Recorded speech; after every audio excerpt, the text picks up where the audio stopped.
You're listening to the Farm Report Podcast with Jake and Corey, brought to you by Indians Baseball Insider and broadcast on the Smoke Signals Podcast Network. We're talking Tribe. Listen, let's play ball. Shoot me around. Let's play ball, baby. Bang down the stones.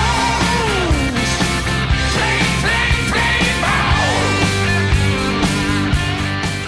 Well, good day, good afternoon, good evening. Wherever and whenever you happen to be tuning in, we are glad to have you aboard. I am Jake Duncan, managing editor for Indians Baseball Insider, and this, for one final time this season, is the Farm Report Podcast. Joined as always by Mahoney Valley Scrappers beat writer Corey Christensen. Corey, what a year it's been, and what a great first year for us here on the show. Yeah, maybe we could get End of the Road by Boys to Men as our out music. Jake, it's been a great season. A lot of improvement within the system. You and I developed a little rapport. We had our moments on the podcast. I had a great time doing the live remotes and even the stuff we did in person, doing the interviews with down in Lake County. We were over in Akron and Mahoney Valley. So we got around definitely for the first season of this podcast. And all good things must come to an end, right? Or at least we'll put it on hold for now. But this is it, man. I'm glad to be back once again. Let's make it count. Let's make it work. Yeah, well, I should clarify that this isn't our final show of the year, per se. We will probably do a couple more before the calendar year is out. But this will be our last weekly edition of the Farm Report Podcast as the minor league seasons have all come to a close.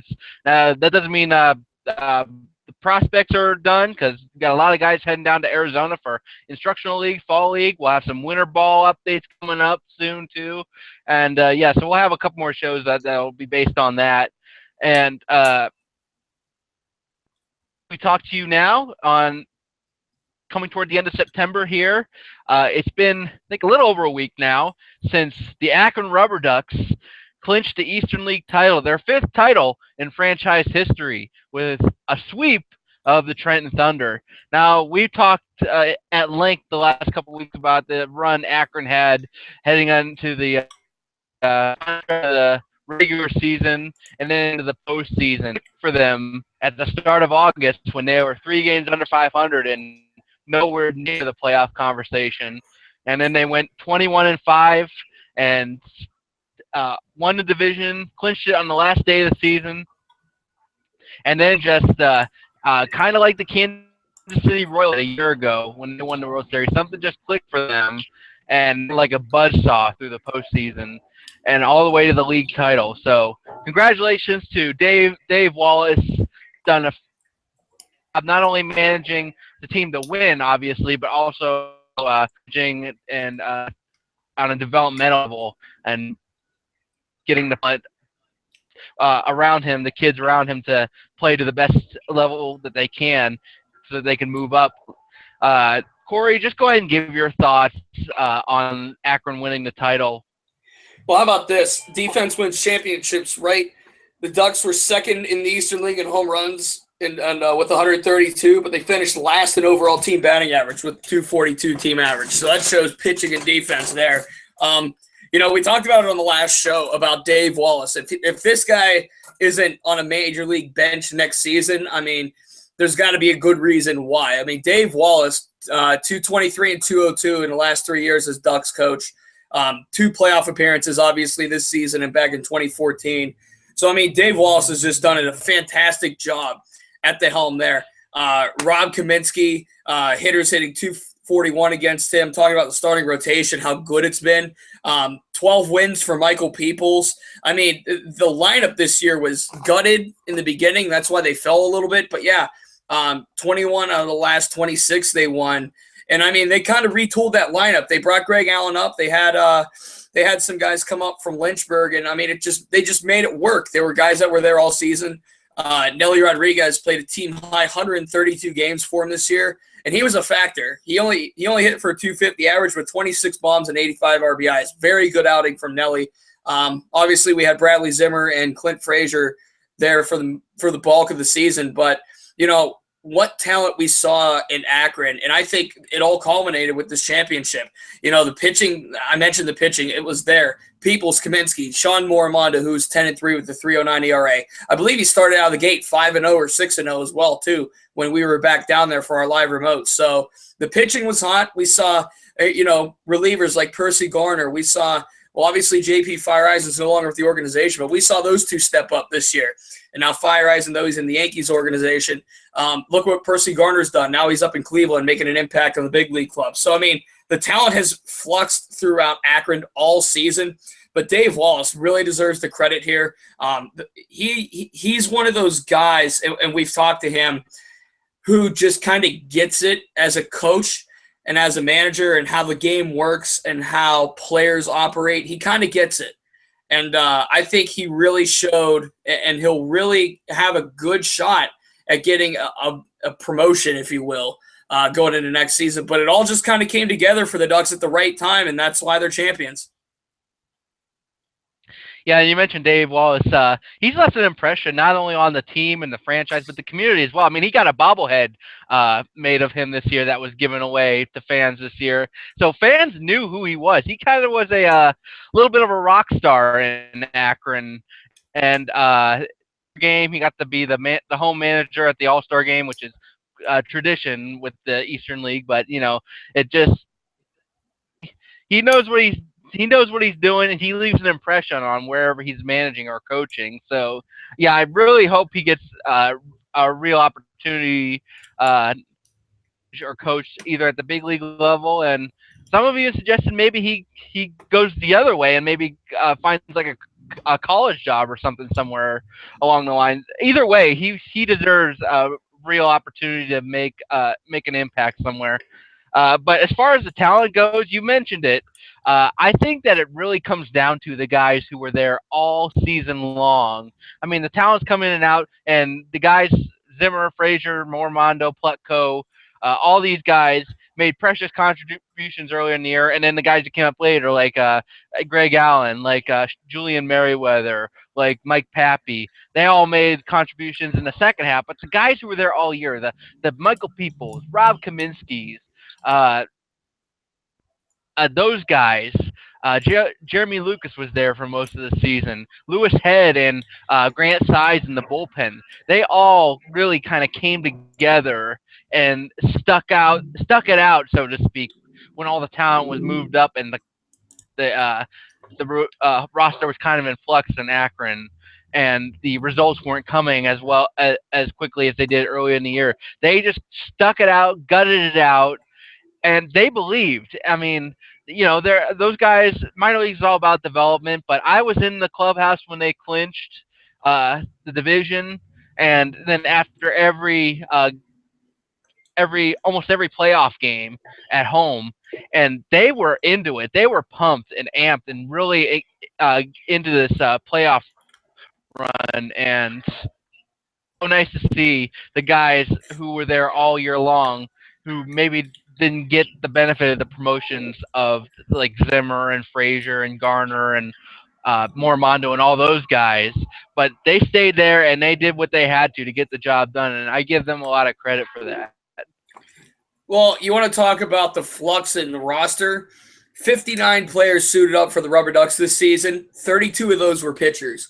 So imagine the mind-boggling that Dave Wallace went through. I mean, he had so much to deal with in so little time, and I mean, he just kind of put it together. Late season call-ups too really helped them out. You start off with Greg Allen, came up on the 25th of July. He hit 459 in leadoff at bats for the Ducks, 17 of 37. I mean, right from the top, you had the impact. You had, 5 former number one picks on the team. You had so many good players on this roster.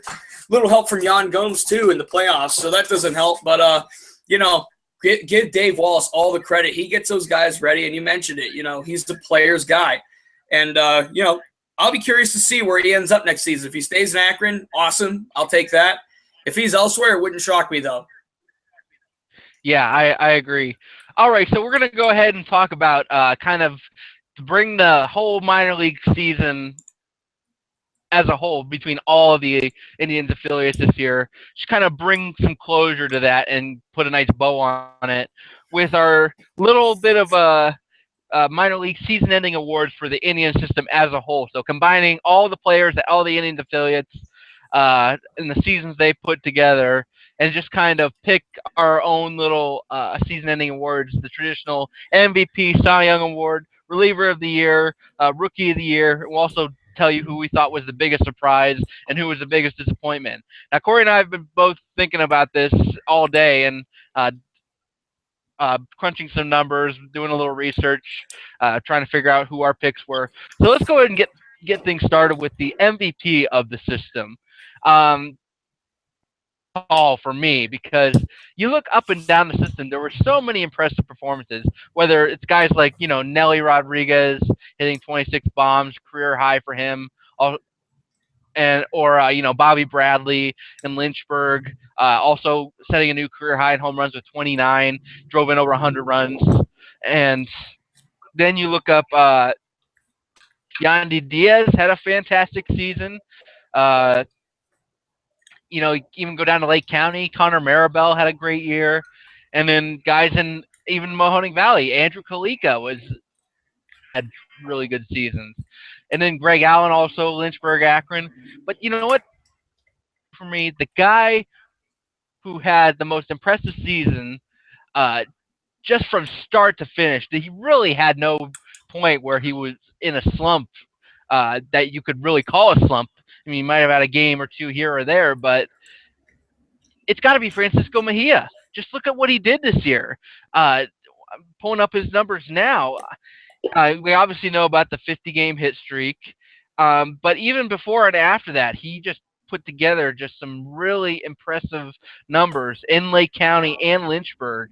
Batted well over 300 on the year. I mean, between Lake County and Lynchburg, batted 342 homers, 80 RBIs, so new career highs in those areas. Also had 29 doubles in 102 games, so that gives him a 514 slugging percentage, 896 OPS. Also had an on-base percentage of 382. So he was drawing walks too, as well as getting hits and getting on base. So that if I had to pick the system-wide MVP for this season, I think it would have to be Francisco Mejia. What say you, Corey? You know what? I'm kind of shocked you didn't pick the guy that I picked, and you brought him up earlier. I think Mejia is a fair choice, but I think you got to go with Yandy Diaz here. I mean, he just did everything this season. He tore it up in AAA, 325 average, 399 on base, 461 slugging percentage, 117 hits in 95 games. 121 games total. He had 318 between Columbus and Akron, 9 home runs, 58 RBIs, 141 hits in 121 games. I mean, that's just so impressive. And he showed versatility by moving out to the corner outfield, which I don't think anyone saw coming this season. We know that when you're a prospect, you have to be willing to make adjustments. That's quite a big adjustment for a guy who really was stuck at the hot corner, per se, for the bulk of his career. Now just to pick him up and move him to the corner outfield at a high level in the minors, that's not an easy thing to do. Oh, and by the way, he played in the Futures game as well and started that game at third base for the World team. So I think Yandy Diaz and what he did this season, and it's a shock to me still as to why he didn't get a call up to Cleveland. But you make a good case for Mejia. I think it's got to be Yandy, just all around what he did. And, yeah, he had his moments. He had his low moments. He only hit 286 in Akron, but just what he did in AAA and the way he stepped up, we'll see him play the hot corner, maybe a corner outfield for Cleveland next season. I'm excited for him. That goes to show you what we consider low point for Yandy Diaz. He only batted 286 in Akron. Tells you what kind of standards we hold him up to. But you know what? Yeah, I had Yandy definitely in my at least top 3, if not top 2, as far as MVP candidates go. But yeah, I just had to go with Mejia just because of what he did overall this season, particularly because of where he was. I mean, he's always side offensive catcher, but he really put it all together this season, and he moved up a level too. same thing, but you could argue that maybe he should have started the year in Columbus because it was so dominant last year in Akron as well. So we pretty much knew that league and that level. So moving up to Columbus was kind of a no-brainer. But both very good choices, and I probably say they are one and two, if not 1 and 1A, in my opinion, as far as MVPs go.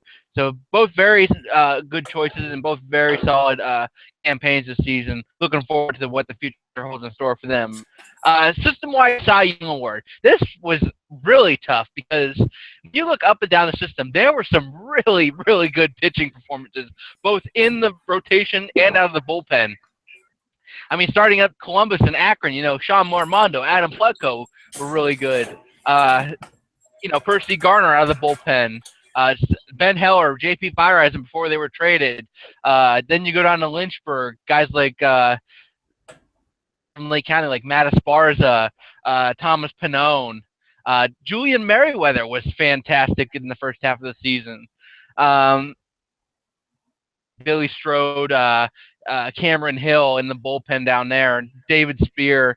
And then going down to the lower levels, Shane Bieber, and what's his name, Lekowitz, the reliever in Mahoning Valley, all put together a great season.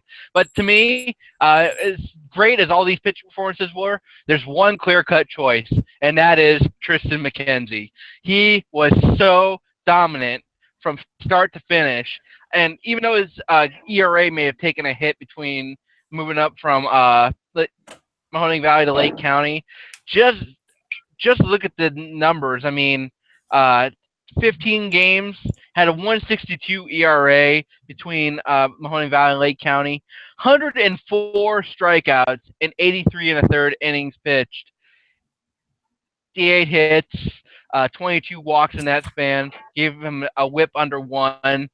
So he's averaging over 11 strikeouts per 9 innings, and a strikeout to walk ratio of nearly 5. So as all these guys I mentioned before were this season, Tristan McKenzie has to be the choice for me for Cy Young. Well, Jake, you brought two names up that I had down. If I had a runner-up pick, I would go with Julian Merriweather, 13-6, 2.60 ERA and 24 starts. Opponents only hit 236 off of him.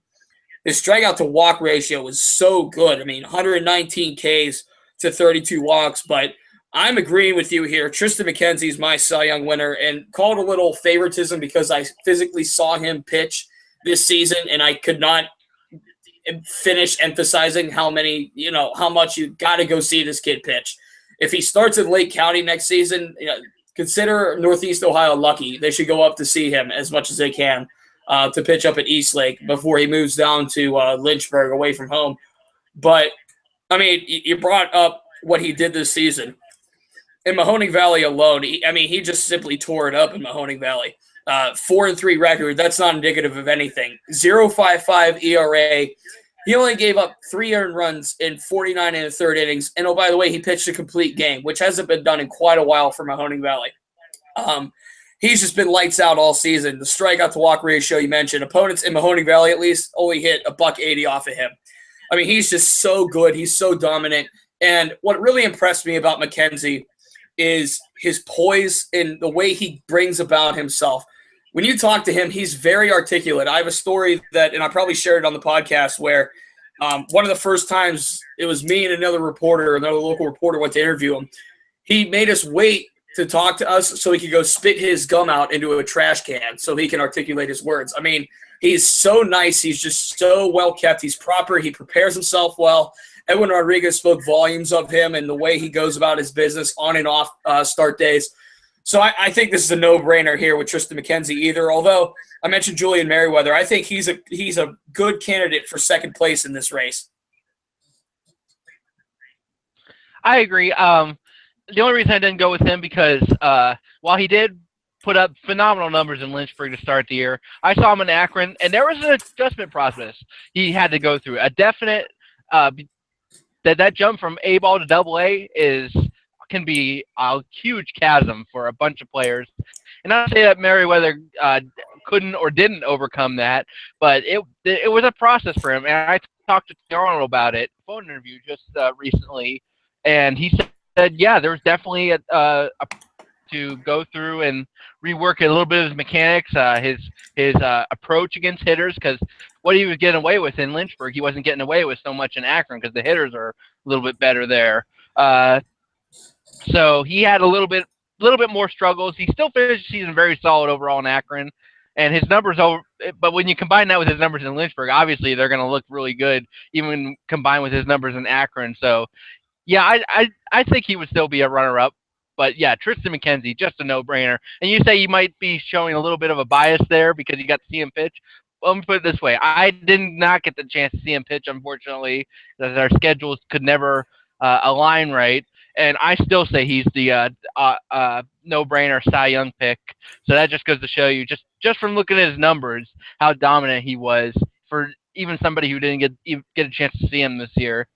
So let's talk a little bit about going to the other side of the pitching spectrum, the relievers. Now, are in a pretty good bullpen situation right now, especially with the addition of Andrew Miller. But they have a good crop of relievers right now, and some young guys coming up. They have got a whole host of relievers working their way up through the system right now that should put them in a good place in the bullpen for quite a few years. Columbus, who've seen time in Cleveland, Sean Armstrong, Cody Anderson's moved to the bullpen, Percy Garner's in Cleveland right now, Kyle Crockett, and then you got guys like Jeff Johnson, Josh Martin, those guys who haven't even gotten a chance to pitch in Cleveland this year, but have pitched very well in Columbus. Akron, Lewis Head, Grant Sides, David Spears up there now. All great relievers. Then Lynchburg, Billy Strode, here. Cameron Hill started the year there. David Spear was there for most of the year. He pitched very well. And then, Lake County, Matt Whitehouse moved up to Lynchburg, and some of the other guys there. And then you got some new guys in Mahoning Valley, like Letkowitz. Comes down to who was the best this season. To me, it's just got to be Billy Strode, who I mentioned earlier, because when you look at his numbers overall between Lake County and Lynchburg, there really wasn't a significant drop-off. I mean, 21 games appeared in Lake County, had an 0.68 ERA, 27 strikeouts, and 26 2/3 innings. Then he goes up to Lynchburg, 18 games, 2.08 ERA, 24 strikeouts, and 26 innings. So overall, he had 51 strikeouts and 52 2/3 innings. 8 batters in that span, just to tell you how good his control is. And so that's nice to see a left-handed pitcher who can get strikeouts, get swings and misses, also has really good control. So of all the guys, this is a tough pick for me between Cameron Hill, Billy Strode. I even included J.P. Fireeyes and Ben Heller because they were so dominant before they got traded. But Corey, I'll throw it over to you. Who do you think was the top reliever in the system? Well, my runner-up for this category would have been Michael Letkowitz. He was 6-0 with a 1.74 ERA in Mahoning Valley, and he just looked very poised, polished. He looked very solid out on the mound. I'm going to go with a bit of a wild card pick here. I'm going to go with David Spears, my reliever of the year. Moving across 3 levels in any given season is not easy. He had a cup of coffee up in Columbus towards the end of the year. He was up in Akron and Lynchburg. 5-1, 2.77 ERA, 3 out of 5 in saves and save opportunities. 68 1/3 innings pitched, 1.10 WHIP. That's very good. David Spear, he wasn't really highly touted throughout the organization. Not a lot of people were talking about him as a premier reliever, but I think he really made a name for himself this season. All those names you mentioned are very fair, and I think Letkowitz would be second fiddle to him in the reliever category, but I think Spear really improved this season.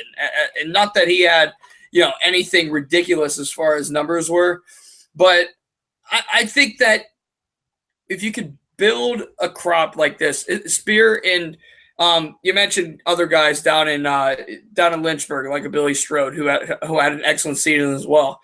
You start to build this crop. Now the adjustment level comes into Akron because obviously the competition increases. So let's see how David Spear and let's see how Billy Strode translate next season when they go to Akron. I think these are very two good picks here. I think they are candidates to be in this organization for quite some time, even beyond the Andrew Miller and the Cody Allen days. So I'd have to roll with Spear here, Jake. Well, it goes to show you how the Indians have been thin as far as left-handed pitching depth, and we just named two very good southpaws working their way up through the system, and will soon be in Akron and potentially Columbus and knocking on the door of the major league. So having Andrew Miller is awesome and definitely helps out in that category, and so does Kyle Crockett. But it's nice to know that you have some of those lefties working their way up after a few years of some lean times as far as the southpaws go. It's been really lean since Tony Sipp and Rafi Perez left. I mean, we had a few good years from Mark Zepchinski, but other than that, it's been slim pickings for the Indians as far as left-handed relievers go. Yeah, it's so hard to build that left-handed depth, and it's so highly coveted. Look at the trade deadline. Justice Sheffield was the one that was going to be moved, and it worked out for both sides and both parties in that Andrew Miller deal. But to have these two guys, I'm surprised not a lot of teams asked about Strode or Spear in trade talks, because those two really stepped up this season. Strode was always solid. I remember watching him in Mahoning Valley last season. He was pretty strong for Mahoning Valley, but he really did step up this season. I like the thought of having these two guys, in the conversation for best reliever in the organization, because it just goes to show how much the Indians have worked over the last, I'd say, 8 years to build this depth, and now it's really starting to show, and we'll see how it translates into next season. Okay, so let's go ahead and move on to our next category. And although this seems kind of odd to be talking about rookies of the year in the minor league, since all of these guys are, you could say, are rookies in one way or another. But as far as guys who are this would really bring you into the conversation, Corey, because you would know better than anybody about the guys who are just entering their pro careers. And affiliated ball, I included that too, just because we don't really touch much on Arizona Rookie League. Our focus is mainly on affiliated level. So guys who are either just starting their pro careers or guys who are just starting their affiliated ball careers.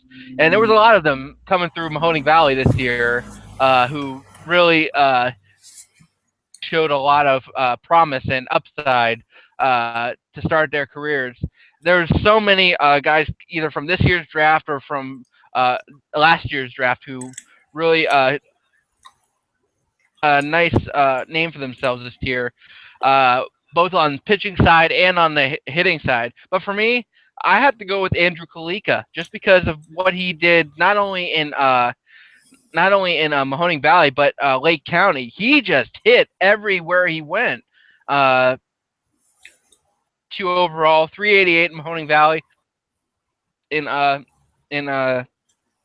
40 games, and 359 in Lake County in 10 games. Didn't hit for a ton of power. I mean, he had 3 homers, 10 doubles on the year. He had 6 triples, so speed really coming into play there. 15 stolen bases on the year in 19 attempts, 17 walks, 27 strikeouts, so not a terrible strikeout to walk ratio.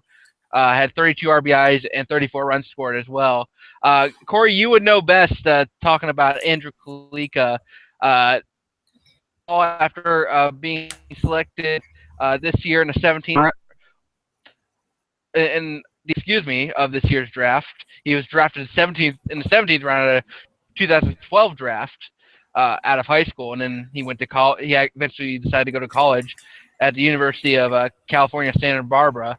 So, Corey, what are your thoughts on Rookie of the Year, since this would be more in your wheelhouse? Jake, this is a no-brainer. I didn't second guess it. It's got to be Kalika. I mean, just what he did, and I remember going into certain games in Mahoning Valley, going up to the press box and talking to Tim Posguy, their media relations director, and I'd asked him, how we looking today? He said, Kalika's hitting third. and he walk away. That's exactly the mantra. That's exactly the vibe that this kid brings to the Scrappers when he was there, but to the organization in general. He is, he's a sleeper, and to be drafted in the 11th round, he probably put that on his shoulder. He's very well kept as well. He's very poised out there, and you just kind of knew when Kalika was coming up that something good was going to happen. Whether he got out or whether he was safe, he was going to make a good play on the ball. Whether he was at bat, he took quality at bats. And Edwin Rodriguez, he mentioned it. He's not a 5-tool player, but he's pretty darn close to it, and that's pretty high praise coming from Edwin Rodriguez. All 6 of those triples came in Mahoning Valley.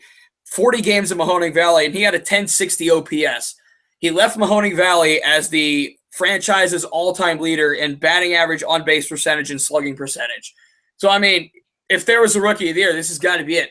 But I want to talk about Todd Isaacs as a potential runner-up. And right now he's playing for Great Britain's team, the World Baseball Classic qualifiers. And he, I believe he scored a run in that qualifier, in that opening game this past week. So they're playing up in Brooklyn right now, and that's a familiar place for Todd Isaacs, as that's where the Brooklyn Cyclones played. They're an affiliation of the Mets in the New York Penn League. But Todd Isaacs is another guy you could put in this conversation. And Edwin Rodriguez spoke of his work ethic all season. On off days, Isaacs would have a notebook in the dugout, and he would take notes on opposing pitchers, on teammates' tendencies, on at-bats. He would take mental at-bats every day, even if he wasn't playing. And Isaacs still, he showed up with the limited playing time he had, and he became an all-star, and he was probably my favorite interview to do post-game, because he was just so passionate about the game. He was so ready to go. The second the third out was recorded, or the 27th out was recorded in one game, he's ready to go play the first out in tomorrow's game already. That's just the kind of mentality that Isaacs brought. But Kalika would be my MVP, but I think Isaacs is my up and coming. I really like what I saw from Todd Isaacs this season as well. Yeah, that was pretty much where I was too. Kalika 1 to Isaacs 2, and then you also guys like Shane Bieber and guys like that who really came in and impressed on the mound. But yeah, it's got to be Kalika just because of what he did this year. Now he batted in the middle of Mahoning Valley's lineup this year, but just looking at his numbers, he strikes me as more of a top of the lineup hitter. Is that something you could see from him, or do you see something like the power developing? If the power develops, he could hit in that middle, but I think the top of the lineup could work for him, hitting first or second. Like I said, he takes quality at bats. He made pitchers work this season, and he was a really good hitter in regards to fouling pitches off. He knew how to stay alive in counts. Maybe he was down. Maybe he was still trying to figure out what was coming, but he knew how to stay alive in counts. He battled at the plate, and having that at the top of the lineup. And maybe he kind of fell victim to that a little bit this year with Gabriel Mejia, who also had a very good season for Mahoning Valley this season. Maybe he fell victim to that a little bit. More often than not, in Edwin Rodriguez's lineup, it was your 3 outfielders hitting 1, 2, and 3. In Mejia in center, Isaacs in right, and then Kalika playing left field. He has the ability to play right field, and I think he played a little center field too. Did he play a little center field in Lake County? Let me see. I know he can. I know he can. Yeah, he actually, all 10 games he played in Lake County were in center field. Well, there you go. So he's making that transition, and that's pretty important. If he can transition as a center fielder, he hustles. He's a ball player. I think he can hit in the leadoff role, but if that power develops, he could be a middle-of-the-order kind of guy. He's got the speed, definitely, to hit leadoff, though. Yeah, I just looking at the stolen bases number. 15 steals in 50 games is pretty impressive. So, and if you average that out over like 162 game season, then those numbers really start to balloon up and make you a little excited over what his speed potential has in store. So, I want to move on to our last 2 categories before we sign off here. Surprise and the biggest disappointment of the system. Now, this is a little bit more challenging to pick from because the biggest surprise and biggest disappointment, it's really kind of in the eyes of the beholder, and it really takes into account who you have seen play and who you haven't seen play. So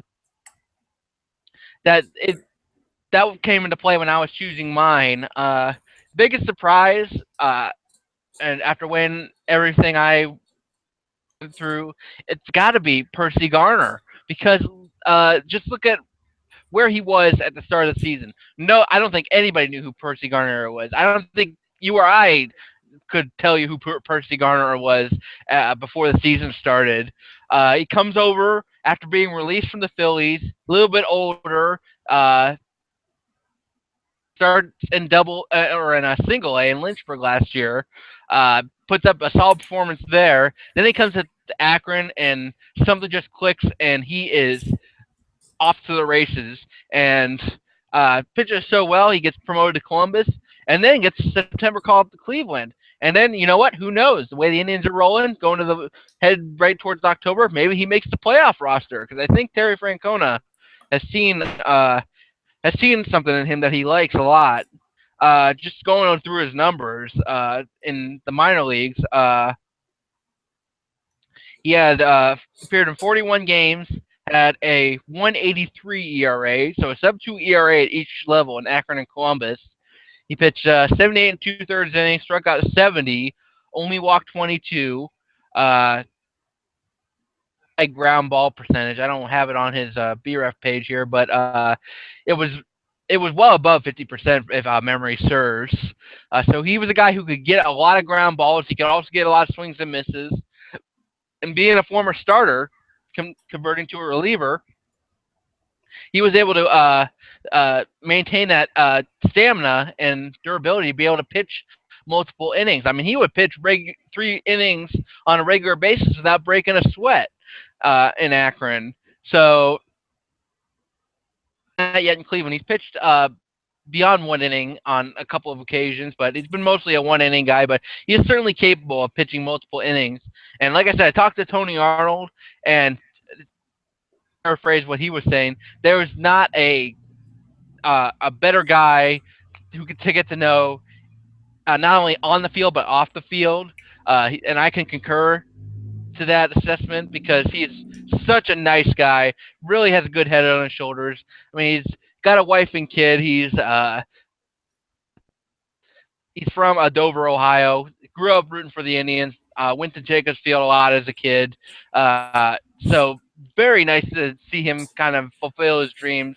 And he's so easy to root for. And given his stuff and his, he throws in the mid to upper 90s, he's a few good years in the Indians bullpen. Who knows? Corey, what are your thoughts? That's a very good selection. The Percy Garner story is very good. I'm going to go back to Lake County with my pick, and Connor Maribel. 2015 in Mahoning Valley, he hit .222 with a home run and 18 RBIs. 2016 between Lake County, and then he got called up to Lynchburg, .298 with 7 home runs and 69 RBIs.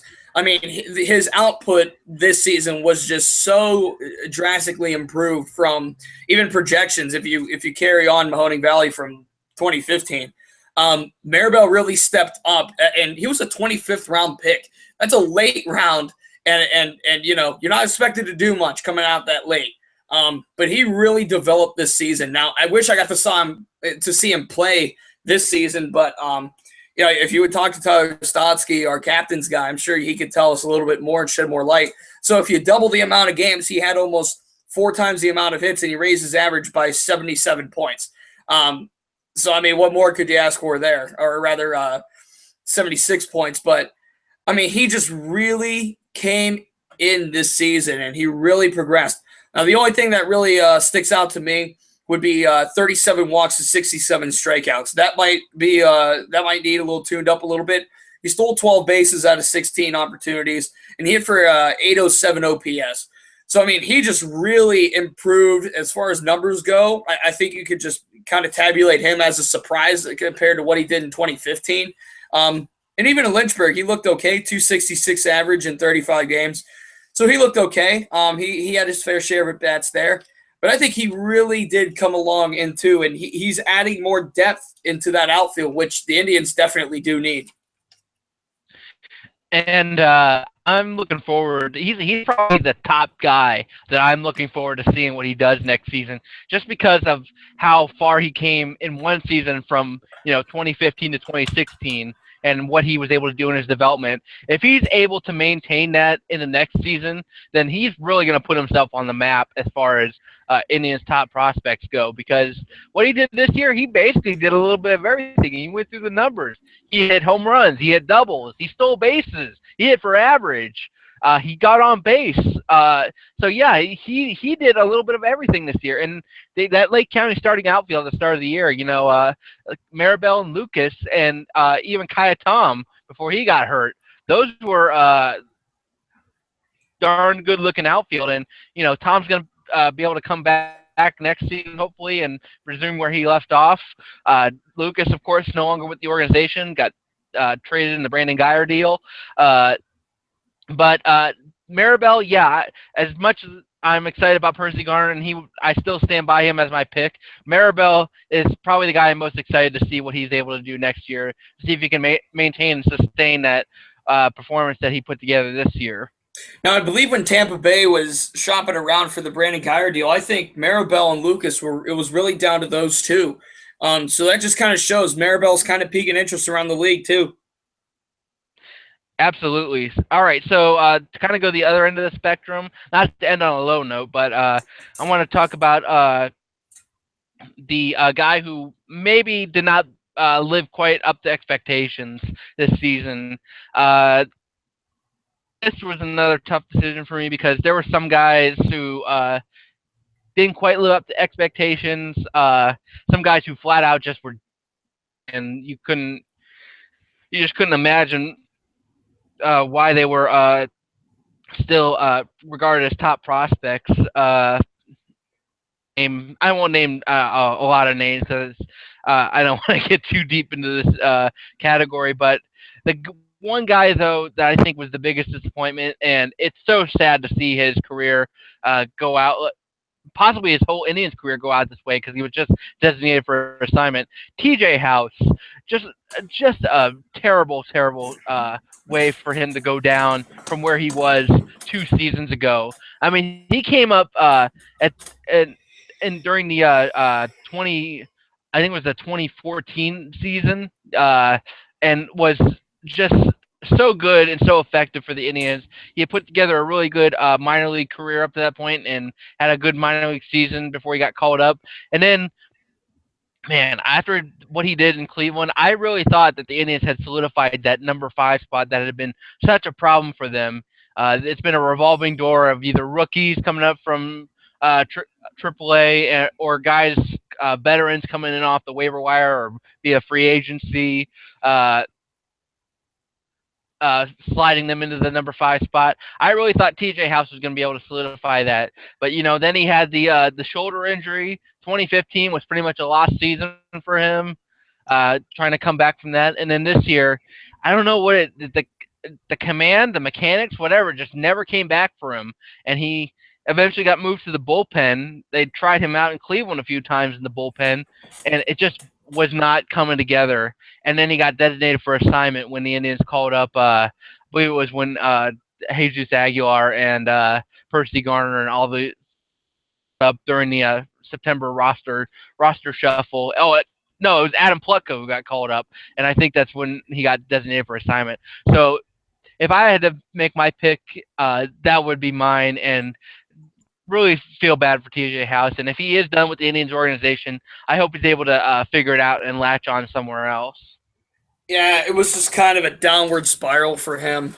This was hard for me to pick because who am I to judge a prospect based on performance? I had a few names in mind. TJ House was one of them. The one I settled on eventually was Mitch Brown, who spent the season down in Lynchburg. He was in Lake County as well for a little bit too. This guy was a second-round pick back in 2012, and he hasn't progressed past high A. That might be a little cause for concern. He just hasn't put it together, really. He hasn't had a sub 3.30 ERA in his career yet. This season, they tried a little different, something a little different with him. They brought him out of the bullpen. He pitched in 36 games and he only started 17 of them, so in about half of the games. He came out of the bullpen, but he just couldn't put it together. Opponents hit 229 off him, which is okay, but The walk rate, 77 walks, excuse me. That's just way too high. That's just way too high for what you should be going for. I expect a little better, especially from a high draft pick, and maybe sometimes it just doesn't fit, and maybe sometimes it just doesn't work. But what you got to start thinking to a point. If this is going to be his 5th season, he's entering his 5th season next season in the organization. Where do you start thinking of, cutting ties with this kind of production? You just can't have this kind of production from a 2nd-round pick, albeit. I could probably I didn't do it now, but I could probably go back into that 2012 draft and see who the Indians didn't draft over Mitch Brown and pull a list of names out. And, to have that kind of investment into someone, you don't expect this kind of production. I mean, his career ERA in the minors is at 4.73. He's thrown in 115 games, and he's allowed 249 earned runs. So do the math on that one. I think that could be a little lower. I just expect a little better from a guy who's a 2nd-round pick, especially in his 4th season in the system. Now, who's to say he can't turn it around next season? But I think you should be getting better production out of a 2nd-round pick 4 years into his tenure in the organization. That's an interesting pick because I agree with all the points you made. And the one thing I will say is I think his days as a starter are over because he just could never find consistent enough command as a starter to be able to put it all together. Now, looking toward the bright side as far as Mitch Brown goes, when they did move him to the bullpen, as you said, he did pitch much better. Now, he was still walking a fair number of batters. He pitched 24.2 innings out of the bullpen. That's 19 games. He still walked 18 batters, so still a pretty high walk rate. On the other hand, he struck out 40 batters in 24.2 innings. So he had the swing and miss stuff working for him out of the bullpen. And he had it working in the rotation, too. I mean, he had 80 strikeouts in 73 2/3 innings out of the rotation. But, he was giving up hits. He was walking a ton of guys. Had a 5.62 ERA as a starter this year, 17 starts. Reliever, he gave up 13 hits. He walked 18, so the hits are down, the runs are down, but the walks are still up, so he's got to get that down. I'd like to see what he can do bullpen, if he can finally find a little bit of command and consistency, because there were some flashes of what he could do, and I saw him pitch actually out of the bullpen when I was down a couple days. And from what I remember, he actually didn't look too bad coming in as a reliever. So finding command, and maybe this move to the bullpen will finally get him to the point where he can lock in on whatever his issues are as far as not being able to throw strikes consistently and be able to rectify that.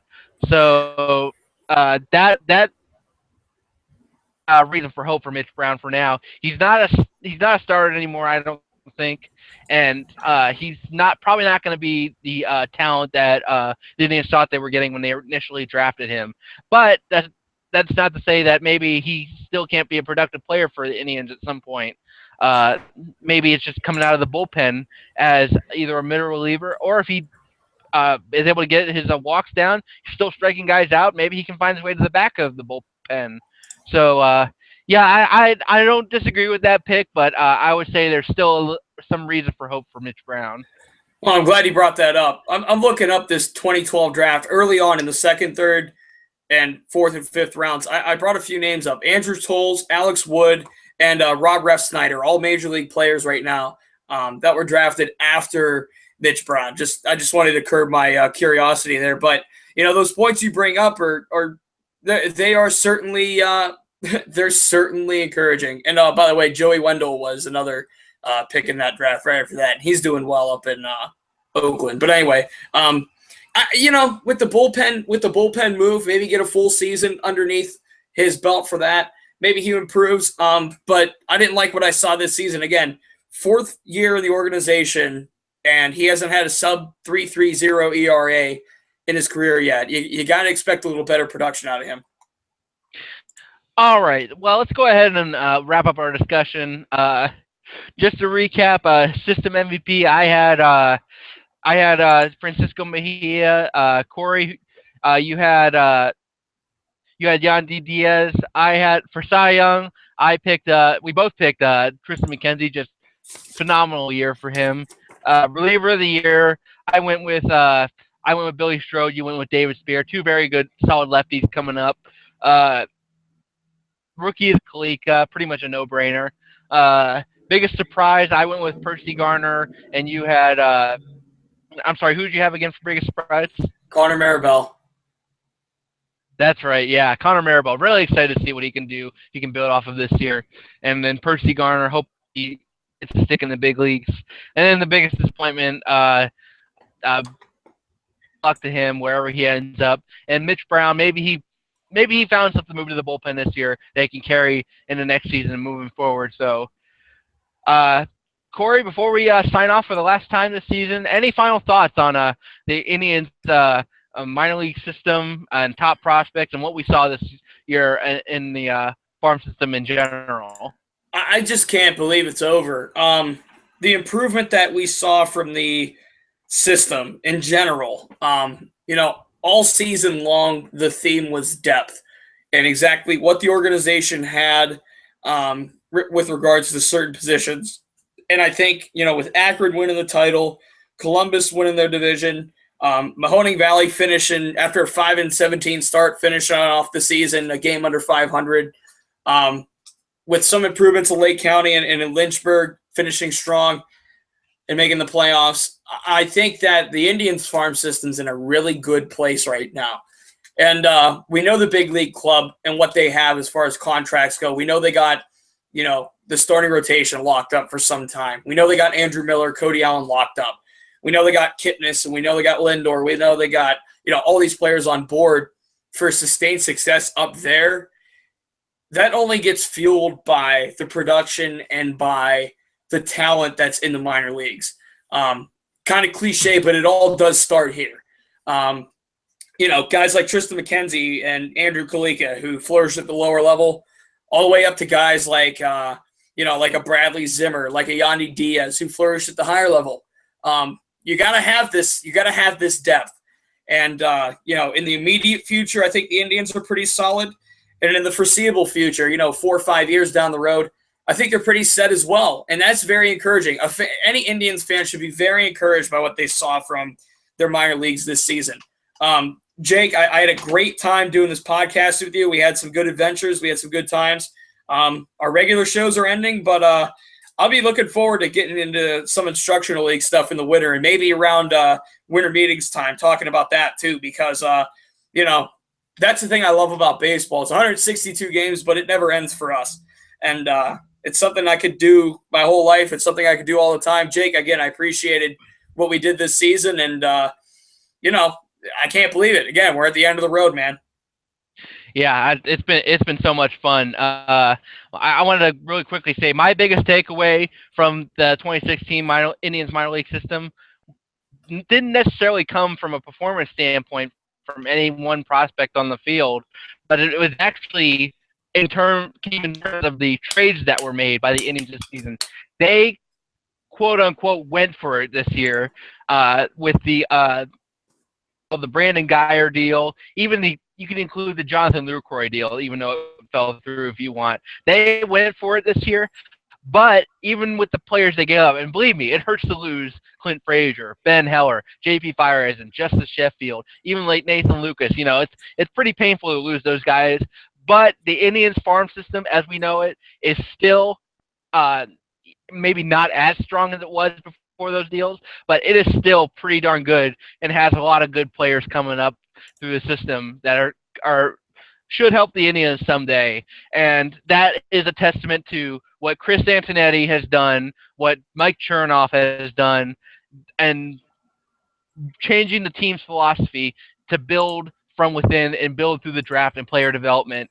And I am so excited to see it all come to fruition with guys who are in the big leagues now, like Francisco Lindor, Jose Ramirez, Tyler Naquin, those guys who all products of the farm system. Many more to come. So, yeah, very excited. And that's my final thoughts on the season. Corey, it's been so much fun.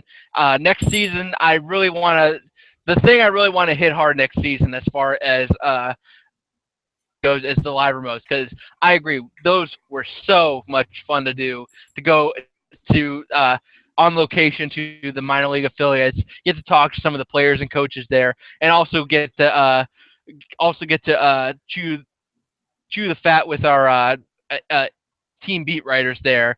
I still think about the Lake County episode. We did a lot of great episodes this year, but the Lake County one I think was our best live remote of the year, and I'm hoping we get to do a lot more like that next year. Oh, definitely. Yeah, with scheduling conflicts, of course, coming up, sometimes that gets tough. I enjoy the Lake County. I wish I could have came down to Lynchburg to see the Hillcats play and to see that. We got to make our way down to Columbus next season for sure as well. That's one thing we didn't get to do. And, scheduling conflicts, we're all busy, things happen. But, we had a great time. I enjoyed my time in Akron, not only working over at Rubber City Radio, but covering the Rubber Ducks for a few games. Adam Lieberman and the people over there were amazing to me. Tim Poe's guy in Mahoning Valley, he was awesome to me. And, I'm grateful to them for housing me essentially this summer. I had a great time this summer, and, it makes it even more exciting that we have the depth within the players and the rosters to keep it going next season and to keep the excitement going. Hey, follow us on Twitter on the off season, and we'll be tweeting out when we're coming back for we're talking. I know you're going down to Arizona for instructionals, aren't you, Jake? So we'll definitely tweet out when we're having a show on that. Absolutely, yeah, definitely got some instructional fall league stuff going on. I also want to mention big thanks to Tim O'Brien and Andrew Luftglass at Lake County for their hospitality for us this season. We had a great time there, and we'll be back again next year for sure. So, and also I wanted to plug, be sure to check out the new podcast on IBI, the Smoke Signals Network, The Trainer's Table, with me and Brandon Bowers, who is a doctor of physical therapy in Columbus, also a big Cleveland sports fan. We did a great debut show talking about the Indians and the injuries they've had. Get a little bit of a insider's medical perspective on what's going on with guys like Carlos Carrasco, Jan Gomes, Danny Salazar, Michael Brantley, and really get some insider's perspective on that. So be sure to check that out. It's a great listen. I enjoy doing it, and we'll be doing a lot more next year. So, Corey, you have anything to plug really quick?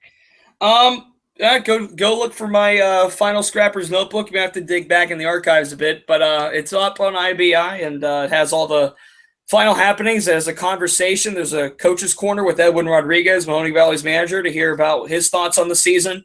Follow me on Twitter at CDChrisan,